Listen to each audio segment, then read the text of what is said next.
Olá, seja bem-vindo ao Oca Podcast, o seu encontro marcado com posicionamento de excelência. Eu sou Rafaela Oca e hoje no nosso primeiro episódio tinha que ser mais do que especial, né? Então eu trouxe aqui o Everton Lustosa, que além de ser meu digníssimo marido, também é CEO da Growfy, uma empresa especializada em estruturação da área de receita. E hoje a gente vai falar muito sobre margem, lucro e custos também, né? Então, Everton, seja muito bem-vindo. Obrigada por estar aqui. Oi, Rafa, obrigado e vamos bater um papo aí. Vamos. Começa pra gente, assim, contando o Tá. que é essa bendita área de receita. Legal. Estruturação de área de receita nada mais é do que a junção de três departamentos de um negócio que são responsáveis em gerar receita, em gerar dinheiro, gerar vendas, que é marketing, vendas e retenção, ou CS, ou expansão, que é lidar com a base de clientes ali. Então, ao invés de você trabalhar com departamentos individuais, cada um com a sua meta, com a sua metodologia, com os seus processos individuais, a gente agrupa estes três departamentos em uma única jornada, com uma única meta e com um único processo. E assim a gente consegue muito mais previsibilidade no resultado do que cada departamento trabalhando de forma individual. Em resumo, é isso que a gente faz lá na Growfy. Boa. E me conta, hoje, quando a gente fala de estruturação de área de receita, isso vale para todo e qualquer negócio? São negócios que precisam ter um tempo de maturidade maior? Como que funciona hoje na Growfy? Sim, sim. Quando você fala em estruturação de área de receita, você está falando de uma empresa que já passou da primeira fase ali de validação de modelo de negócio, de validação de produto, ou seja, não é para uma empresa iniciante. Uma empresa que está iniciando, ela não precisa de toda essa organização, de todo esse processo. Ela só precisa mesmo validar produto e ir para a rua e vender.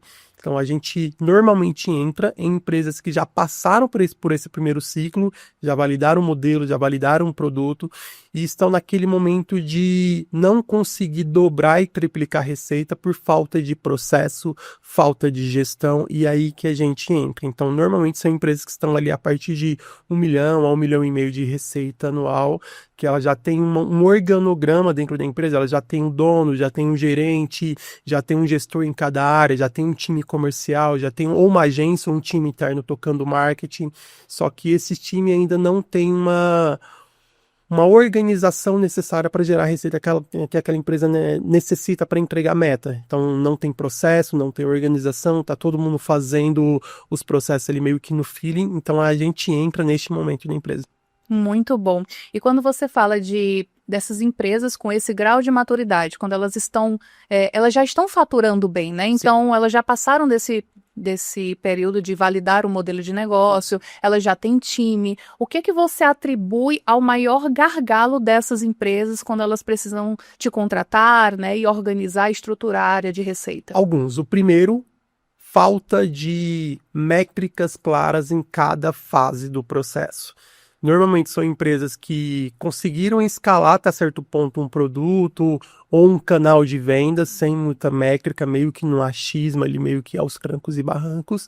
E chega em um determinado momento que se você não souber ter clareza de qual que é a meta em cada fase do processo e o qual que é o processo para entregar aquela meta, você acaba esbarrando no mercado. Você acaba esbarrando em alguns problemas de o teu time não saber exatamente o que precisa fazer para entregar a meta, então fica trabalhando com achismo ali. A tua liderança fica perdida sem saber como cobrar o time. Então fica cobrando somente o objetivo final. Preciso vender mais, mas vender mais quando, como, qual produto, por qual canal, por qual taxa de conversão. Então ele não tem essas métricas com todas as clarezas, com a clareza necessária. Então ele acaba esbarrando e não consegue crescer porque não sabe como que ele vai crescer. Boa.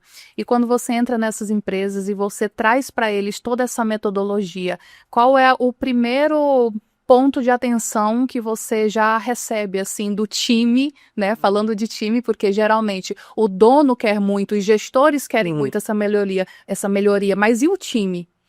Normalmente o time é um ponto de atenção, porque quando a gente entra, como é uma consultoria externa, a primeira a primeira impressão do time é que é alguém que veio falar mal do serviço que eles estão fazendo no dia a dia, que não é o nosso objetivo. A gente entra para facilitar o dia a dia deles ali. Então, nosso primeiro desafio é quebrar ego. É mostrar para o time, mostrar para os gestores, mostrar para o diretor comercial que a gente não veio ali ter nenhum tipo de validação de incompetência dele. Não veio apontar erros. Não veio apontar erros. Embora aconteça, mas não é o nosso principal objetivo condenar o trabalho de ninguém. E sim facilitar para que o processo diário dele cause o efeito de resultado que a empresa e que ele também, porque normalmente são profissionais remunerados por comissão, por bonificação de resultado, ele consiga ter um resultado melhor dentro da área dele, da carreira dele também.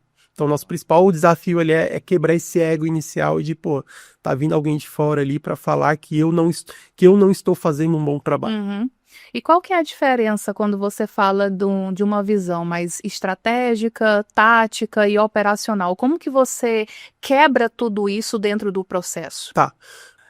Falando a nível estratégico, a estruturação de área de receita, a gente divide ela em silos. Ou seja, ao invés de considerar somente 3 grandes departamentos, marketing, vendas e retenção, com uma única meta, a gente trabalha com 3 grandes KPIs dividido em pequenas fases dentro desse processo. Ou seja, eu tenho a primeira fase, que você me ajuda muito com isso, que é a fase de branding e posicionamento, que é onde tudo começa. Eu preciso que a minha marca tenha a exposição necessária para gerar awareness, para gerar exposição, para gerar impressão. Após a fase de branding e posicionamento, a gente tem a fase de educação. Eu preciso educar o meu potencial cliente, que o meu produto, que o meu serviço, que a minha proposta de valor é o que vai resolver o problema que ele tem na operação dele. Depois da etapa de educação, eu vou para a etapa de validação, de escolha, de seleção, que é o cliente ele já sabe que ele tem um problema, ele sabe que eu resolvo o problema dele, só que agora entra na etapa de negociação, de vendas mesmo. Ele vai escolher se vai comprar o meu produto ou o produto do concorrente, que aqui entra todo o desdobramento de negociação, de técnicas de venda. Depois de negociação, da etapa de seleção, a gente entra na etapa de contrato fechado, que a gente chama de commit, de acordo fechado ali entre duas partes, que é quando a venda realmente acontece. Mas o processo ele não termina com um contrato assinado. Depois do contrato assinado, a gente entra em toda a etapa de expansão, que eu preciso continuar gerando receita com quem já está dentro de casa. Então, após o contrato assinado, eu vou para a próxima etapa, que é de ativação. Ou seja, o cliente começar a usar o meu produto e o meu serviço, ele ter acesso ao que ele comprou. Depois da etapa de ativação, eu vou para a etapa de impacto. Ele usou o meu produto, ele precisa ser impactado positivamente com o que eu vendi, porque senão ele compra, usa, não gosta e, consequentemente, ele não vai voltar para comprar outra coisa. Gerei impacto, eu vou para a última etapa, que é a etapa de growth, de expansão de receita.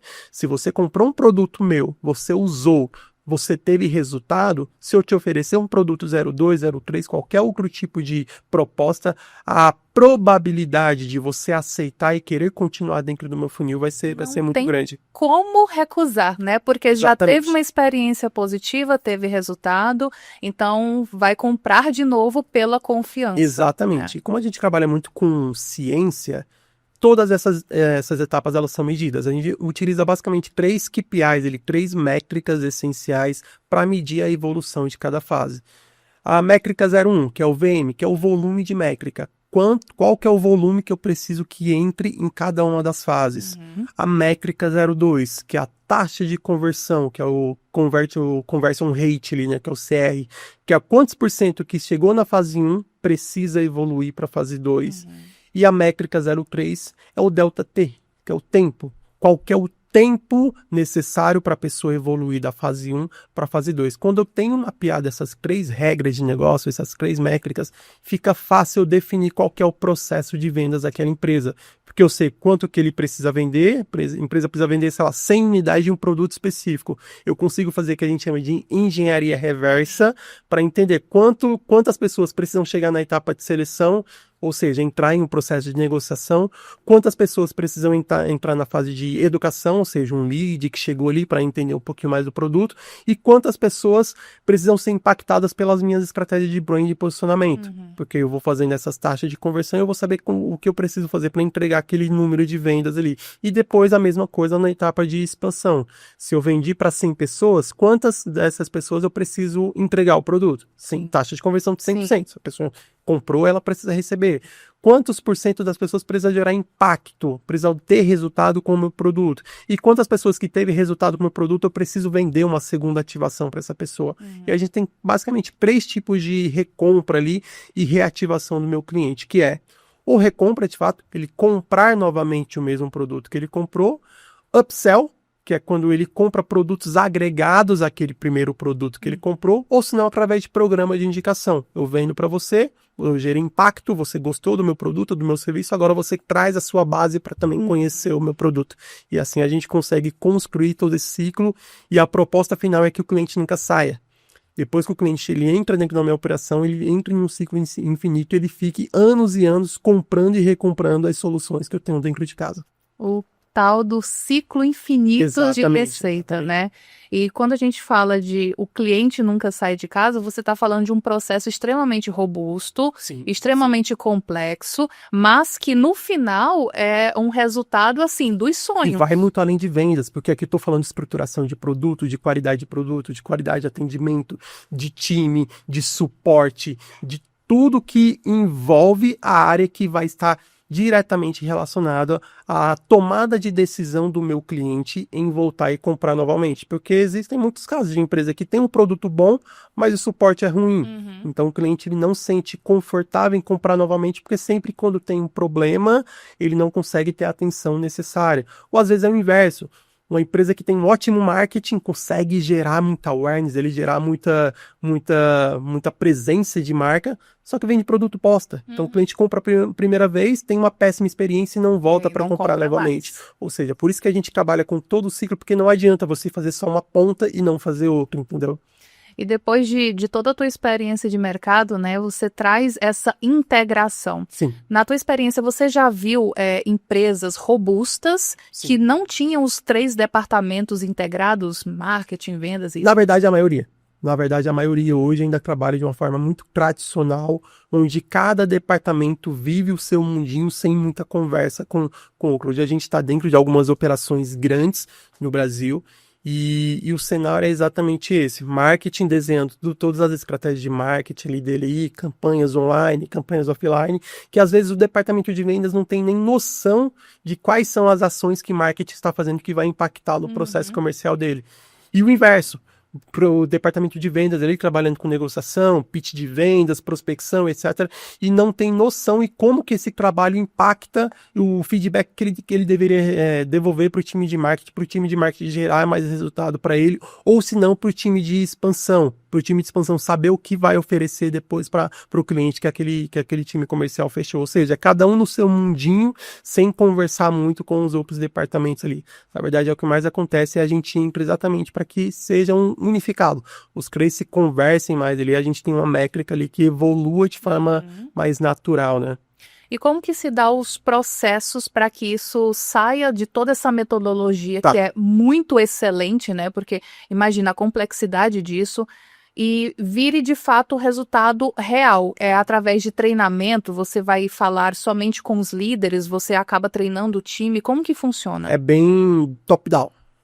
Começando desde a nível estratégico mesmo, a primeira etapa, quando a gente entra dentro de uma operação, independente do produto, é a etapa de planejamento estratégico, que parte de cenário atual, olhar os últimos 12, 24 meses da empresa, tudo que elas fizeram em relação à geração de receita, quais canais geraram receita, qual que é a taxa de conversão em cada canal, ou seja, todos os dados que a empresa tem, a gente traz isso para uma inteligência de dados e monta um cenário atual para mostrar para o cliente.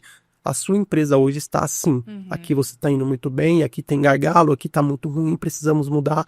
Então a gente entrega esse primeiro cenário e a partir desse cenário a gente consegue desdobrar isso em uma meta de evolução para o próximo trimestre. Então baseado no que você fez até agora, para o próximo trimestre, através do nosso trabalho, a gente consegue evoluir em um crescimento de X%. Legal. Meta sem um desdobramento de plano, ela é somente um sonho. Ah, eu quero faturar 5 milhões. Como? Não sei. Sonhei com esse número, achei bonito e quero faturar. Não, você não vai fazer isso. Você só sonhou com um número bonito ali. Então a gente desdobra isso em um plano tático e operacional para que a empresa tenha noção do que precisa ser feito para que ela alcance aquele número. Então a empresa precisa faturar, sei lá, 5 milhões no próximo trimestre.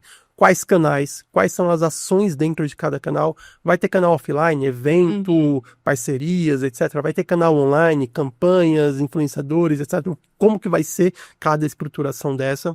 Partindo para o comercial recebeu essa demanda de lead que o marketing trouxe. Qual vai ser o processo comercial? Primeiro impacto, o primeiro contato com o lead, como que deve ser a negociação, como deve ser a quebra de objeção até fechar a venda, como deve ser a estruturação de se eu vou dar desconto, se eu não vou dar, até que ponto que eu vou dar desconto, qual produto que eu posso oferecer para agregar o produto 01 que o cliente comprou. Então a gente desenha todo esse processo comercial e partindo para a etapa para o departamento de CS, a mesma coisa. Como que deve ser o onboarding desse cliente após a entrada dele dentro do meu processo, como que eu vou acompanhar esse cliente para garantir que ele tenha resultado com o meu produto e também como que eu vou ofertar outros produtos e serviços para esse cliente. E nessa etapa de CS é bem interessante que a maioria das grandes empresas não tem um departamento de CS. Eles têm apenas um departamento de suporte, que recebem demanda do cliente, ali, demanda de reclamação ou algum tipo de suporte, mas não tem essa cultura de geração de receita de também oferecer e tentar vender outros programas para quem já me conhece. Porque, querendo ou não, é o cliente mais fácil. É muito mais fácil eu vender para quem já me conhece, para quem já comprou de mim, do que eu ir para a rua vender para um desconhecido que ainda não me conhece, entendeu? E é onde as empresas mais negligenciam, vender de novo para quem já conhece. Nossa, realmente, e você vê toda essa estrutura, ela tem muito a ver também com o funil, né? Como que você integra esses funis de acordo com cada fase? Legal. Quando a gente parte para a etapa, a estrutura tática ali, né? Depois que eu tenho esse planejamento mais estratégico, a gente trabalha com a metodologia chamada empilhamento de funis. Como funciona isso? Ao invés da empresa ela ficar agarrada em um único processo comercial, uma única jornada para o cliente chegar até ela, sei lá, eu vou fazer um anúncio que vai cair numa landing page, que meu vendedor vai receber esse lead e vai seguir com o comercial. Ou não, eu vou ter um processo de prospecção ativa, onde eu vou ligar ativamente para o meu cliente e a minha empresa só vende dessa forma. Não, a gente tem uma meta de geração de receita, e essa meta é desdobrada em várias camadas de funis diferentes para que o cliente ele tenha opção. Eu consiga trazer o cliente de várias formas diferentes. Então eu vou ter o funil de aplicação direta, por exemplo, falando de B2B, onde eu posso ter um anúncio, um evento, alguma coisa, e o cliente aplica, levanta a mão e diz que quer conversar com o meu vendedor, e o vendedor recebe, segue com o processo. Eu posso ter um funil de evento, que funciona muito bem, tanto o evento online quanto o evento off, que ao invés de eu te vender diretamente o meu produto, eu te convido para um bate-papo, te convido para um evento, onde neste evento você vai receber um conteúdo, você vai ficar imersa ao nosso modelo de negócio, a gente vai levantar muito a sua necessidade do que a gente faz, o seu nível de consciência, e a partir desse evento você vai estar muito mais preparada a receber uma comunicação comercial. Então aqui eu já tenho 2 ou 3 tipos de jornadas diferentes para você entrar dentro do nosso fluxo de vendas ali. Muito bom. E hoje, quando você fala de impactar esse cliente, você fala apenas de um público frio, um público quente? Como que você faz essa diferenciação? Todos. A gente diferencia isso de acordo com o tipo de funil que a gente vai estar implementando. Se eu quero conversar com uma pessoa que já tem nível de consciência sobre o problema, sobre a solução, estamos falando ali de fundo de funil, eu vou ter canais específicos que eu vou ter uma taxa de conversão melhor para conversar com essa pessoa. Por exemplo, Google eu consigo conversar muito bem com quem já sabe do problema. Ela está ali no Google pesquisando, quero resolver o problema XPTO. Quando ela digita isso no Google, estou com o problema XPTO e quero uma solução. Pode aparecer um anúncio meu ali que, você tem esse problema, eu tenho essa solução, vem conversar com a gente. E eu posso também conversar com pessoas que ainda nem sabem que ela tem um problema. A gente tem um case de uma empresa que vende soluções de chargeback, que é algo muito específico de donos de e-commerce e donos de SaaS, que nada mais é do que aquela venda cancelada por algum motivo que a pessoa não entende muito bem o que é. Você faz uma venda e depois o cliente diz que não reconhece a venda e acaba cancelando. Isso gera um custo para o cliente. Sim. E a gente ajuda, através de uma tecnologia, a resolver esse problema. Certo. E por ser um produto com baixo nível de consciência, eu não consigo simplesmente fazer um anúncio e falar diretamente sobre a dor, porque a pessoa vai ver o anúncio, não tem, ela acha que não tem e não vai clicar. Mas eu consigo trazer o cliente através de outros níveis de consciência, falando sobre gestão, falando sobre operação, falando sobre aumento de vendas, falando sobre redução de custo, que não é necessariamente o que eu faço, mas a pessoa se interessa, eu trago essa pessoa para um evento, para uma reunião, e a partir daí eu falo sobre o meu produto. Então, dependendo do seu modelo de negócio, se você não tiver muita gente que já sabe necessariamente o que ela tem esse problema, que ela já está buscando diretamente uma solução, você vai ter que buscar campanhas e canais para trabalhar com esse topo de funil. Trabalhar com um nível de comunicação não diretamente sobre o seu produto, mas diretamente sobre a dor que a pessoa tem que está ligada com o que o seu produto resolve. Nossa, muito bom. E quando a gente fala um pouco de estruturação de área de receita, empresas que já têm estes departamentos, né, que você entra ali para organizar, enfim. E como que isso se aplica para quem ainda não está neste nível? O que é que o público que ainda não tem uma empresa nesse nível de maturidade pode fazer para começar a organizar a sua empresa para chegar neste nível? Primeiro, cultura e mentalidade de receita desde o dia zero. Mesmo que você seja um empreendedor individual, esteja começando a sua empresa, enxergar que marketing é motor de geração de demanda, que você precisa ter esse departamento muito bem estruturado, sabendo exatamente o que você precisa fazer no dia a dia. Vendas é o coração da sua empresa. A gente brinca que toda empresa ela só tem 2 departamentos: vendas e apoio a vendas. Então, todas as outras áreas elas só existem para apoiar o departamento de vendas. Então, vendas precisa ser o motor da sua empresa. Não existe nenhuma empresa sem um departamento comercial. Não tem um vendedor. Você é o vendedor da sua empresa. Você precisa estar todos os dias conversando com pessoas e trazendo pessoas para conhecer o seu produto. E, por último, não negligenciar base. Vendeu para um cliente hoje, o cliente hoje colocou dinheiro na sua conta, fez um Pix para você, esse cliente precisa ficar com você o maior tempo possível. Eu só tenho um produto. Crie um novo produto, crie uma nova solução, crie um produto agregado, um upsell, um serviço adicional para que esse cliente continue comprando de você, porque senão você vai ficar a vida toda dependendo de novos clientes e não olhando para quem em algum momento já comprou alguma coisa de você. Então, a primeira coisa é ter essa mentalidade que esses 3 departamentos existem dentro da sua empresa, independente do tamanho dela, e você não pode negligenciar nenhum dos 3. Muito bom.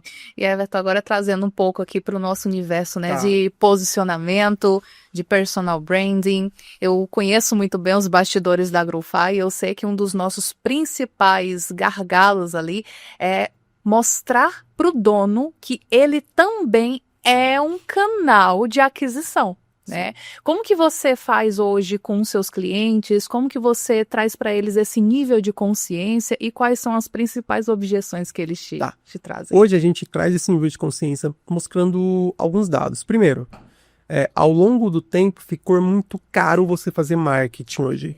Antigamente se fazia marketing digital, campanhas com um custo por aquisição bem menor do que você faz hoje.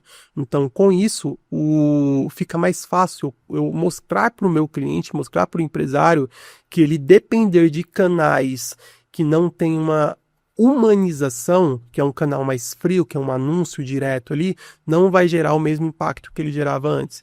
E eu trazer ele para frente da marca é o que a gente precisa para que ele não dependa de colocar grana na frente o tempo todo para que a marca dele apareça. Então a gente acaba mexendo um pouquinho no bolso dele e falando, cara, você tem uma marca, você tem um produto que você só vende através de anúncio, por exemplo. Se eu desligar a sua campanha ali, a sua empresa quebra.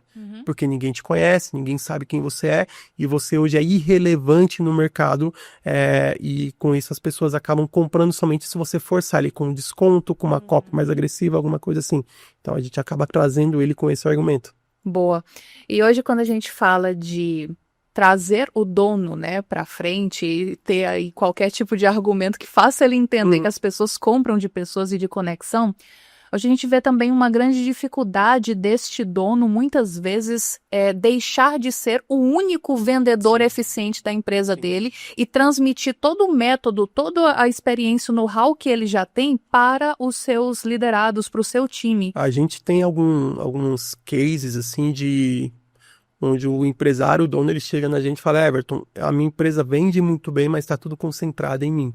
Eu tenho 5, 6 vendedores, mas quem só vende, ninguém vende tão bem quanto eu e ninguém consegue fechar tantas vendas quanto eu. Como fazer essa descentralização? Porque é muito difícil, principalmente, geralmente o dono, ele vem muito centralizador, porque de fato é ele quem gera resultado.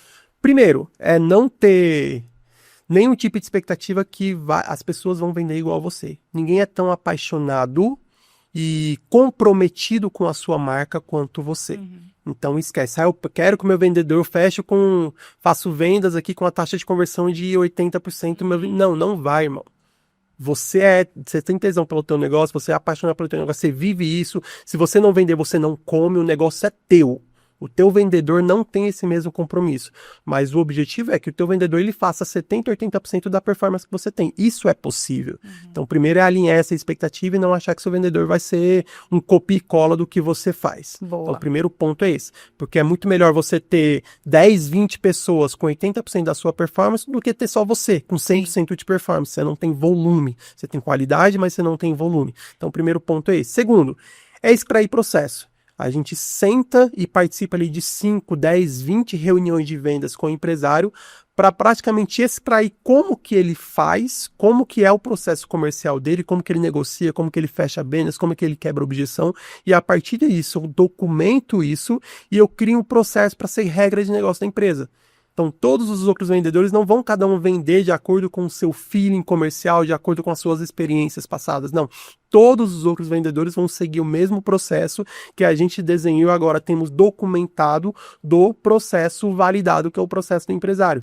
Que é diferente quando o empresário ele sabe muita coisa, mas só está na cabeça dele. Isso entendeu? é muito bom, porque acaba que a gente evita daquela empresa e daquele empresário depender de funcionário estrela. Né? Funcionário estrela. Se ele sair, acabou com o negócio. A gente já teve cliente que o vendedor só faltava bater no empresário, porque fala que aqui quem manda sou eu, aqui quem só vende sou eu, e o empresário meio que tinha medo do cara, porque aquele vendedor gerava quase 100% dos negócios da empresa.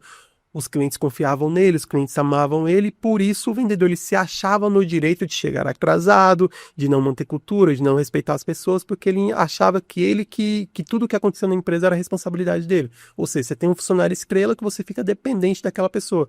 E não somente vendedor, sei lá, você tem um restaurante que você tem um cozinheiro estrela que só ele sabe fazer aquele risoto e você fica nas mãos do cara, porque se o cara faltar, ninguém compra, nem outra pessoa sabe fazer exatamente igual.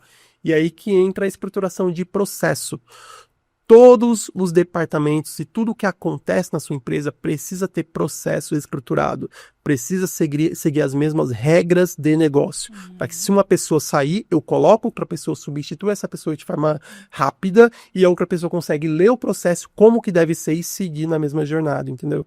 Massa. E agora, para a gente finalizar aqui, um bate-bola bem rápido, eu quero saber de você assim. Hoje em dia está viralizando muito estratégias de venda de fechamentos high ticket ali, de calls fictícias. O que você tem a dizer sobre isso? Cara, é bem conteúdo amador e infantil. Conteúdo que pode até funcionar para essa galera de digital que vende um curso, que vende uma mentoria ali inflada por 20, 30 mil reais. Mas quando a gente vai para o jogo da economia real, de empresário para empresário, um dono de uma indústria que fatura 2 bi por ano, esse cara jamais vai entrar num joguinho desse de fechar uma venda independente do valor, forçando gatilhos, call de vendas, forçando qualquer tipo de gatilho. Esse cara jamais vai entrar nesse jogo, ele vai te enxergar como um garoto, como infantil, que não faz a menor ideia do que ele está fazendo. Então, existem sim estratégias para você reduzir ciclo de vendas, isso é totalmente viável, mas nenhuma negociação de alto nível é feita de forma pressionada como a gente vê esses gurus aí fazendo. Boa. E o que você tem a dizer sobre essa modinha de vou transformar sua empresa em uma máquina de vendas, vou treinar o seu time comercial para que você feche vendas na moda do high ticket de uma forma rápida, onde o dono não vai estar nada presente na operação e, enfim, essas promessas. Cara, primeiro, não existe dono fora da operação. Então, enquanto ele for dono do negócio, ele vai ter que participar da operação. Estar na operação é diferente de fazer tarefas operacionais. É totalmente diferente. O dono ele não pode estar preso em tarefas operacionais, apertando botões em departamentos onde um profissional muito mais barato do que ele poderia estar fazendo aquilo. Então, mas estar na operação, estar olhando para o negócio, estar olhando para processos, é onde o dono sempre deve estar enquanto ele quiser ser dono daquele negócio. Então, esse é o primeiro ponto. E assim a gente finaliza esse primeiro episódio maravilhoso aqui na Oca Podcast. Eu espero que vocês tenham gostado e até a próxima.